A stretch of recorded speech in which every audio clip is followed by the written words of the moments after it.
அப்பா எவ்வளோ கடன் பிரச்சனை, இதெல்லாம் முடியவே முடியாது போல. இது கூட தான் நான் என் வாழ்க்கையே ஓட்டி ஆகணும் போல. பாப்பா இந்த பிஞ்சு உடம்புல எவ்வளோ நோய், எவ்வளோ மருந்து மாத்திரை. இந்த கடன் பிரச்சனைனால வீட்டுல சமாதானமே இல்ல. என் கடன் பிரச்சனையும் தீர போறதில்ல, வீட்டுல சமாதானம் வர போறதில்ல. நான் சாகுற வரைக்கும் இந்த நோயோட தான் டிராவல் பண்ணி ஆகணும் போல. இந்த நோயோடவே இருக்கிறதுக்கு நான் இப்பயே செத்தாலும் சந்தோஷமா சாகணும். டே சீ வாய முடுங்க. என்னடா இப்படி நெகட்டிவா பேசுறீங்க? பாசிட்டிவா பேசுங்களா. என் கடன் பிரச்சனை சீக்கிரம் முடிய போகுது, என் நோயில இருந்து சீக்கிரம் விடுதலை கிடைக்க போகுதுன்னு பாசிட்டிவா தான் பேசுங்களா. டேய் கம்னுறா நீ வேற. இதெல்லாம் உனக்கு வந்திருந்தா உனக்கு தெரிஞ்சிருக்கும். டேய் எனக்கு இந்த மாதிரி பிரச்சனை எல்லாம் வராதுடா. அப்படி வந்தாலும் உங்களை மாதிரி நெகட்டிவ்லாம் பேச மாட்டேன், பாசிட்டிவா பேசுவேன். என் பிரச்சனை முடிய போகுது, இன்னும் கொஞ்ச நேரத்துல முடிஞ்சிடும், ஏசப்பா என் பிரச்சனையை முடிச்சிட்டாருன்னு நான் பாசிட்டிவா பேசுவேன்டா.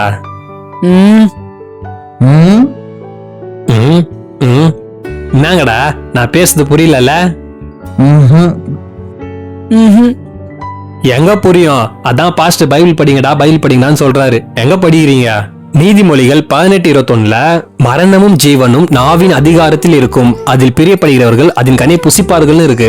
இது என்ன அர்த்தம்னா, நம்ம நல்லா இருக்கிறதும் நல்லா இல்லாததும் நம்ம வாய் தான் டிசைட் பண்ணுது, நம்ம பேசுற பேச்சு தான் டிசைட் பண்ணுது. நீங்க இந்த மாதிரி நோய் இருக்கு கடன் இருக்கு சொல்லும் போது அது அதே மாதிரி நடக்கும், அது தீராது. அது இதுவே நீங்க என் நோயில இருந்து இன்னும் கொஞ்ச நேரத்துல விடுதலை கிடைக்க போகுது, என் நோய் சரியாக போகுது, என் கடன் பிரச்சனை தீர போகுது அப்படின்னு சொல்லி பாருங்களேன், அது உடனே தீந்துரும். அது ஏன்னா எல்லா அதிகாரத்தையும் ஏசப்பா அவருடைய பிள்ளைகளாகிய நம்ம நாவல வச்சுக்கிறாரு. டேய் நான் சுயமா எதுவும் பேசல, பைபிள் இருக்கிறதா சொல்றேன், அது உங்களுக்கே தெரியும்.